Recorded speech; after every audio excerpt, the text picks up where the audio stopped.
What happens when a royal sits down for one of the most prestigious interviews in America, Fury? Prince Harry's highly anticipated 60 Minutes interview with Anderson Cooper began with warmth and composure. But as questions deepened, the tension cracked wide open. This wasn't just an interview in a defiant royal, spiraling into one of the most unforgettable walkouts in television history. The room was calm, understated, and intimate, just like every 60 Minutes setup.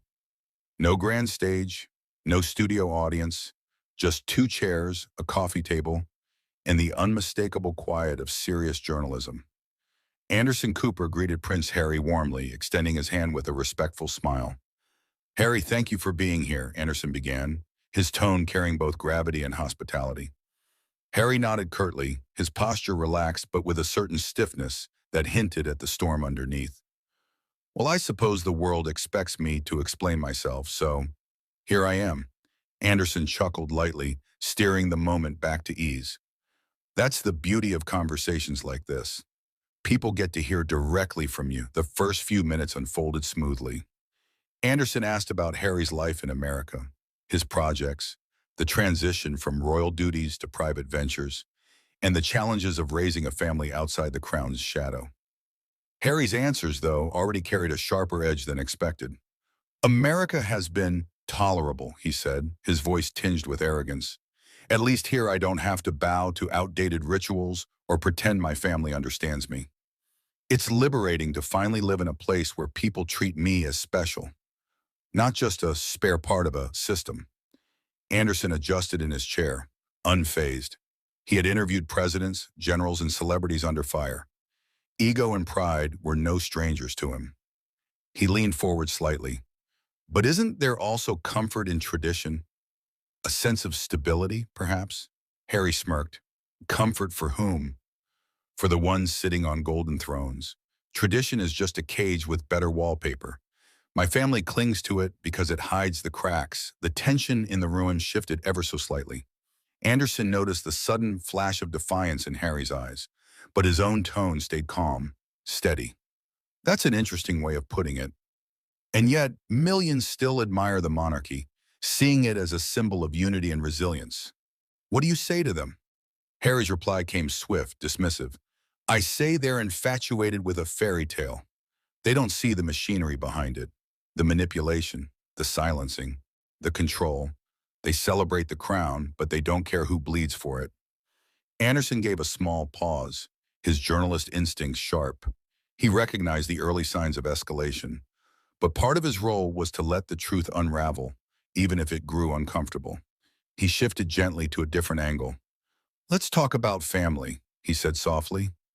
"You've spoken about Meghan and your children with deep emotion before. How is life as a husband and father away from the institution?" Harry's jaw tightened, though he smiled faintly. "Life as a husband and father is exactly as it should be, mine. And frankly, the press has no right to dissect it, nor does the monarchy. I protect what's mine. That's more than they ever did for me." Anderson nodded but didn't let the arrogance slide. "But when you speak publicly, whether in interviews, documentaries, or your book, you open the door for questions.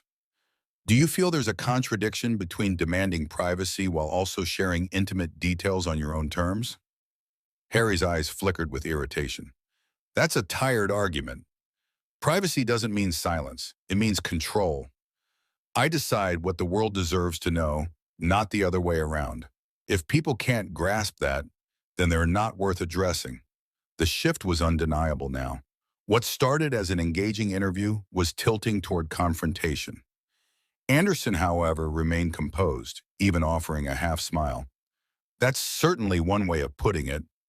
Some might say that sounds selective." Harry leaned back in his chair, crossing his arms. "Selective?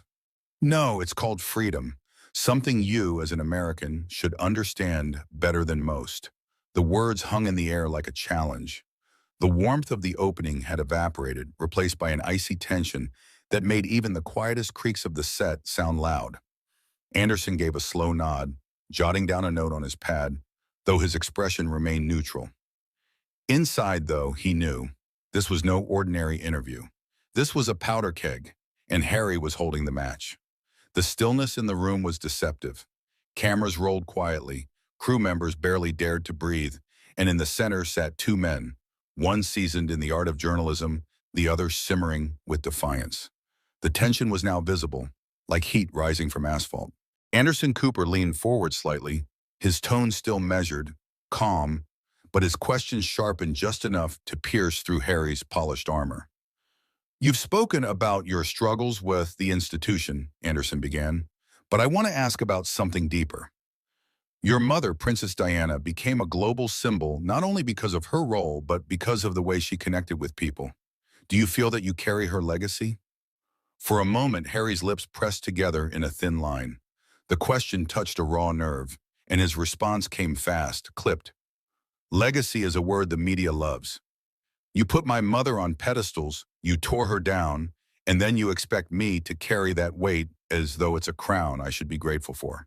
I am not my mother's replacement, and I won't let anyone use her name to measure me." Anderson nodded slowly, keeping his composure. "Fair point. But many see you as continuing her spirit of independence, of challenging tradition. Isn't that something you embrace?" Harry scoffed, leaning back in his chair with folded arms. "You all want to turn me into a symbol because it makes for better headlines. I'm not here to be a candle in the wind for anyone's nostalgia. My mother's memory belongs to me, to my family, not to the public, and not to journalists trying to spin a story." The words were sharp, almost accusatory. Anderson absorbed them without flinching, his decades of experience carrying him through. "All right," Anderson said softly, "then let's pivot. Megan, the two of you have spoken at length about the difficulties you've faced. Some critics argue that your marriage pulled you further from your family. How do you respond to that?" Harry's eyes flashed with irritation. "Critics? You mean the same people who have never met her, who write columns from behind desks, pretending they understand what marriage means? Megan saved me from a suffocating institution. She didn't pull me away. She freed me. Anyone who can't see that is blind." Anderson kept his voice even, though Harry's hostility was now undeniable. "But when you describe her as saving you, doesn't that imply that without her, you'd still be trapped? Doesn't that give her an almost singular power over your decisions?" Harry smirked, shaking his head. "Singular power? Number, it's called partnership. Something most journalists like you can't comprehend because you're too busy dissecting other people's relationships instead of living your own." The sting was direct, but Anderson maintained his professional mask, refusing to bite back. Instead, he scribbled another note and pivoted again. "You've also been open about raising your children in America. How is fatherhood different here than it might have been back in the UK?" Harry exhaled sharply, as though the question itself bored him. "It's simple. Here, my children get to be normal. They're not props for photographers. They're not pawns in some royal chess game. And unlike back home, they have a father who protects them." Anderson tilted his head. "So you don't believe your family would have protected them?" Harry's tone was almost mocking. "Protected them? The monarchy doesn't even protect its own heirs, let alone the so-called spare's children. My children would have been sacrifices on the altar of tradition. That's not family, that's exploitation." Anderson gave a small sigh, his patience tested but still intact. "Some might argue that by stepping into documentaries, books, and interviews like this one, you're also putting them in the spotlight, just under your own terms. How do you reconcile that?" Harry leaned forward now, his voice growing harder. "I don't need to reconcile anything. I decide what's best for my family. The media doesn't. The Crown doesn't. And certainly not people like you." The room chilled instantly. Anderson's jaw flexed, but his tone stayed calm. "It seems every question about accountability, Harry, you redirect back to control. Do you think there's room for balance?" Harry's smirk widened, almost smug. "Balance is a myth. You either control your story or it controls you. I refuse to be a victim of narrative anymore. That's something you'll never understand because your entire career depends on poking at other people's lives." For the first time, Anderson's brow furrowed, the faintest sign of irritation flickering across his otherwise steady demeanor. He let the silence stretch, watching Harry revel in it. Finally, he spoke, his tone deliberate. "Let's look ahead then. What do you see for yourself in the future? What does life look like for Prince Harry 10 years from now? Harry chuckled under his breath, but it wasn't warm, it was condescending. The future? The future is mine, not something I need to lay out like a press release for public consumption. I'll do what I want, when I want, and people can either accept that or choke on their expectations. Anderson tapped his pen against his note. Once, twice, slowly. The calm mask was still there, but the weight behind his eyes betrayed the storm building. He shifted slightly in his chair, exhaled, and leaned back. Interesting, Martin, he said quietly, almost to himself. Then he looked back at Harry. You know, Harry, I've interviewed people at their highest and lowest points. Presidents under scandal, soldiers returning from war, families broken by tragedy. They all shared one thing: humility. Do you think there's a risk that yours has been lost along the way? Harry stiffened, the smugness momentarily slipping into a scowl. Humility? Don't lecture me about humility. I've lived through things you couldn't survive. If I come across as unapologetic, it's because I've earned the right to be. Humility is for those still begging for approval. I don't need anyone's. The words echoed heavier than anything before. The air in the room thickened, the kind of silence that felt suffocating. Anderson gave a slow nod, his voice still calm but edged now with steel. That's one way of seeing it. The cameras kept rolling, but everyone in the room felt the same thing. This interview was teetering on the edge of collapse, and the fall was coming fast. The quiet of the set had turned heavy, almost oppressive. The crew, trained to remain invisible, now felt trapped in the tension building between the two men. Every exchange chipped away at the polished surface of civility, leaving cracks wide enough for the audience at home to feel through their screens. Anderson Cooper adjusted slightly in his chair, his pen resting motionless against the notepad. His voice remained steady, but there was a hint of weariness creeping in. Harry, he said carefully, you've spoken about control, about carving your own path, but critics have pointed out that many of your public appearances, your book, the Netflix series, interviews like this one, still revolve around the monarchy. How do you respond to people who say you're trying to escape an institution while never really letting it go? Harry gave a sharp laugh, short and biting. Critics, always critics. They cling to their illusions, desperate to keep the crown polished. Let me be clear. I talk about it because it shaped me, because it scarred me. The monarchy isn't something you just walk away from. It's stamped into your skin. If I choose to expose its flaws, that's my right. If people can't handle the truth, that's their problem. Anderson raised an eyebrow, his calm expression unbroken. But you've also profited from those flaws. Do you see the contradiction there? Harry leaned forward now, eyes narrowing. Profited? Tell me, Anderson, is it profit when you claw back pieces of your life that were stolen from you? Or is it survival? I took back my story, and if people want to pay to hear it, so be it.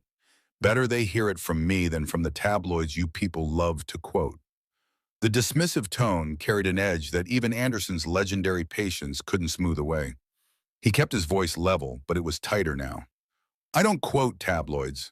I ask questions the public wants answered. There's a difference, Harry smirked. Semantics. At the end of the day, you're still digging, still feeding the public appetite for drama. You're no different than the rest of them. The insult hung in the air, and this time Anderson didn't smile it away. His eyes flickered with something sharper, though his voice remained calm. You've been very critical of the press. Yet here you are again, sitting in front of cameras. Is it fair to say you want the attention just on your terms? Harry's lips curled into a mocking half-smile. Ah, the old trap question. Attention, fame, celebrity. Do you people ever get tired of recycling the same narrative? I'm not here because I want your attention. I'm here because you paid for mine. Let's not pretend otherwise. The arrogance in his tone sent a ripple through the room. A producer in the back shifted uncomfortably. Even the faint hum of the lights seemed to grow louder. Anderson sat still, absorbing the jab, his composure intact but visibly fraying. All right, Anderson said softly. Let's shift gears again. You've mentioned often how much your mother meant to you. She fought for her independence, for her voice, sometimes against the same institution you criticize. Do you think she would be proud of the way you've handled things? Harry's jaw tightened. His eyes flashed with something between anger and pain. Don't you dare sit there and use my mother as a prop in your little broadcast. You never knew her. You never knew what she endured. And you have no right to speculate about what she would or wouldn't think. Anderson let the words settle, his expression unchanging, but his patience was thinning to a thread. I wasn't speculating. I was asking your perspective. There's a difference, Harry. Harry leaned back, his voice rising slightly, arrogance dripping from every word. Perspective? My perspective doesn't need your validation. It doesn't need anyone's. If you think you can corner me into some sentimental soundbite, you're wasting your time. Anderson's pen tapped once against the notepad, then fell still. He exhaled slowly, visibly steadying himself. Very well. Let's talk about Megan. Many admire her, others criticize her. How has her role shaped the man you are today? Harry laughed, but there was no humor in it, only disdain.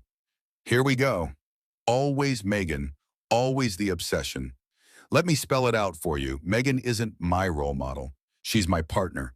If people can't accept that, then perhaps they're stuck in the past, just like you. Why don't you ask about my work, my projects, instead of parroting what the world already speculates about? Anderson's smile was thin now, his professionalism tested. I have asked about your work. You've steered every answer back to grievances with your family or the press. Do you think it's possible that your critics might have a point? That your story has become defined by resentment rather than purpose? Harry's face hardened, his voice dropping to a low growl. Critics. Always the critics with you. I don't owe anyone purpose. I don't owe you a tidy narrative. I live for myself, not for approval. The arrogance was suffocating now. Anderson leaned forward, his tone still calm but edged with steel. And yet, you sit here on one of the most watched programs in America demanding to be heard. That, Harry, is a contradiction worth noting. Harry's response was venomous. Spare me the lecture, Anderson. You thrive on contradictions. Without people like me, you'd have nothing to fill your precious airtime. Remember that before you try to moralize, the silence that followed was heavy, almost unbearable. Crew members shifted, exchanging uneasy glances.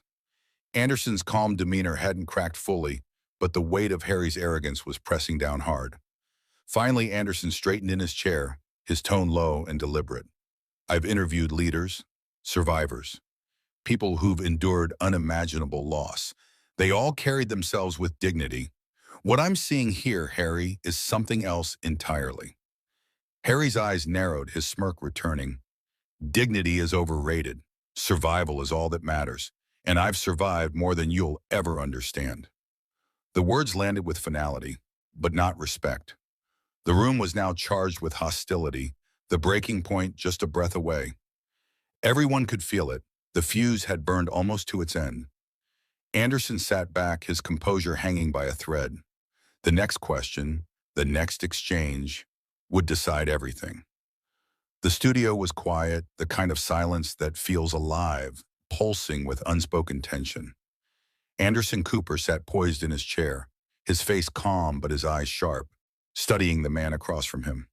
Prince Harry, arms folded and chin lifted, wore the look of someone convinced he had won each exchange simply by refusing to bend. But beneath the smug exterior, there was a flicker of unease, like a fire that had grown too hot to control. Anderson cleared his throat, his voice steady. Harry, let's step back. For nearly an hour now, we've talked about family, your choices, your life here in America. You've said a lot about control, about refusing to be defined by others. But I have to ask you plainly, don't you think your behavior, this defensiveness, this hostility, is defining you more than anything your family or the press ever could? Harry smirked, tilting his head. Defensiveness? Hostility? I call it honesty. Something your industry is allergic to. The problem isn't me, it's people like you who want me boxed into a fairy tale. Newsflash, I don't fit in the box, and I never will. Anderson's pen tapped once against his notepad. He leaned forward slightly, his voice now edged with steel. This isn't about fairy tales, Harry. This is about accountability. Every time I ask about your family, you lash out. When I ask about your wife, you scoff. When I ask about your future, you dismiss it. At what point do you stop blaming everyone else and start looking in the mirror? Harry's expression hardened. He leaned forward too, his words coming sharp. You sit there in judgment, as if you know what it's like to be hounded every second of your life. You don't.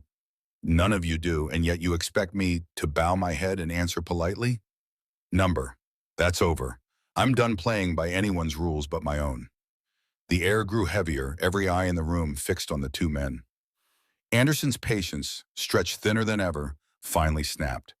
He set his pen down deliberately and locked eyes with Harry. Let me tell you something, Anderson said, his voice low but cutting. I've interviewed presidents under fire, war veterans broken and rebuilt, survivors of unimaginable loss. Do you know what they all had in common? Humility, gratitude, a sense of responsibility. What I see here isn't courage, it's arrogance. You call it honesty. I call it entitlement. Harry blinked, momentarily caught off guard. Entitlement? From you? He scoffed, trying to recover. You don't get to define me. You don't get to lecture me about humility. I've lived a life you couldn't survive a day in. Anderson shook his head slowly. No, Harry. You've been given a life most people couldn't imagine. And instead of owning that, instead of using it with grace, you sit here sneering at every question, treating every opportunity as an insult. That's not survival. That's self-destruction. The words hit harder than any question before. Harry's jaw clenched, his face flushing with anger. You think you can shame me? You think I owe you anything? I don't owe anyone explanations. Least of all you, Anderson didn't flinch. Then why are you here? Why sit in this chair under these cameras if not to explain yourself? You rail against the media, yet you run to the